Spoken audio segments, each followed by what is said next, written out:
Have you all wondered if Resident Evil Village is worth playing? Find out as soon as I bring you a game reveal when I completed the story for the first time. I know that I'm late because there's so many out there already, but I'm gonna do it anyway. Here we go! Resident Evil takes another turn on a new perspective using a first-person view. The story continues on from Resident Evil 7 at the ending. It continues with the main character Ethan. The game takes place in a whole new area. Instead of another house, we're now in the village surrounded by many types of monsters. Similar to everyone's favorite Resident Evil 4, it also took place in a village as well, expanded into the wilderness with more unique monsters. However, we have no Leon here, but we do have Ethan, who's a pretty tough guy, and he can take a lot of hits. Your endgame goal is to obtain all the parts of Ethan's child named Rose. The way you obtain these parts is going through 4 lords: Leigh Dimitrescu, Donna Beviento, Moreau, and lastly, Heisenberg. The game takes a course, offering you more fluid combat, more interesting ways to kill, but there are times where it could get a little bit hectic in the game where you wish you had enough ammo or had a better weapon for a certain fight.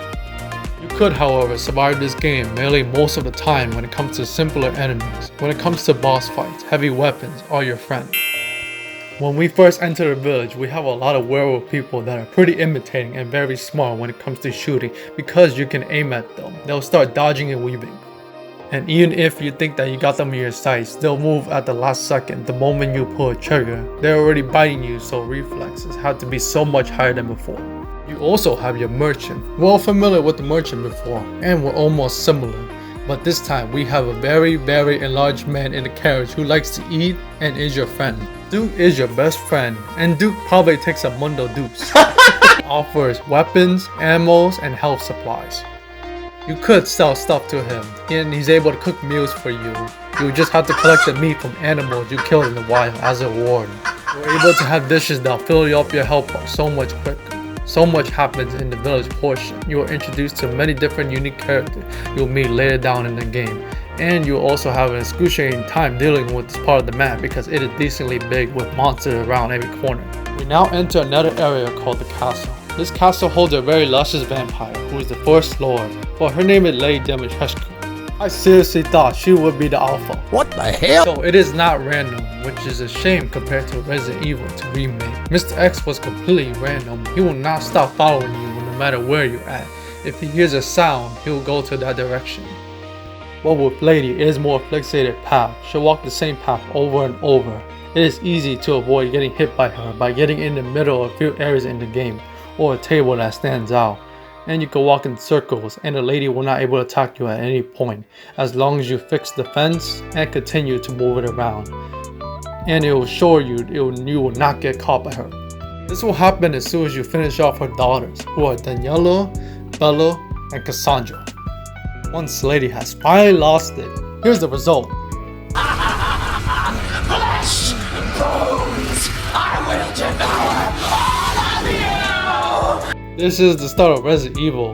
You catch my drift, right? Nice. Next part, which is honestly the longest, doing puzzles. Why? There are a few puzzles inside the castle, but couldn't be considered much of a classic Evil puzzle. For example, there are all those mini game puzzles. We have to balance the ball into the hole. That's pretty easy. Anybody can do it, and the only major puzzle was to get it. And the other part of the puzzle is by collecting 4 to 5 masks to open the exit to leave the castle.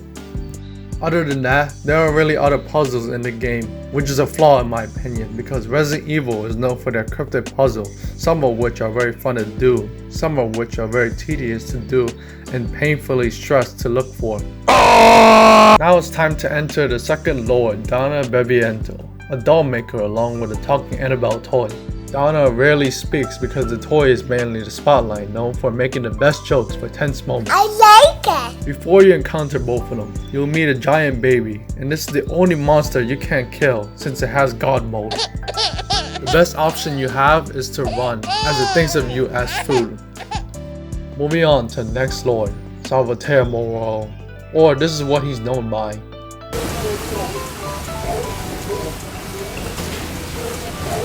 What virus did he eat? Am I right? Onwards, the last lord, Karl Heisenberg. Here's what you need to learn about him. He's in second command next to Mother Miranda, which makes him the strongest out of the 4 lords, runs a factory creating armies of mecha monsters. He also likes the Rose Credits rest field for his punching boulder abilities, which makes me wonder how in the world he knew about that event if it happened a decade ago. Before we talk about our last enemy in Resident Evil 8, Ethan learns the whole truth why he's able to reborn normally every time, because in any scene someone cuts off a part of his body, it seems like he can regenerate. While Ethan is in a dream, Evelyn explains to him that he was already dead the moment Jack took him and Mia to the Baker house. Lastly, the Omega Mother Miranda, who's the leader of all the lords. You should prepare a lot of resources when fighting against him. If you don't gather all the weapons, this will happen. It took me 5 tries to finish her off. Other than battling out, we learned that her goal was similar to Biohazard, kidnapping Ethan's closest and attempting to become part of a crazy family. She believes that Ethan's child is part of her family because in her eyes, she thinks that Rose is Evelyn. But we all know that's not true. What are you talking about? I believe I can fly. After Miranda has been defeated by Ethan, who supposedly made a sacrifice in order to save his family by blowing up along with her.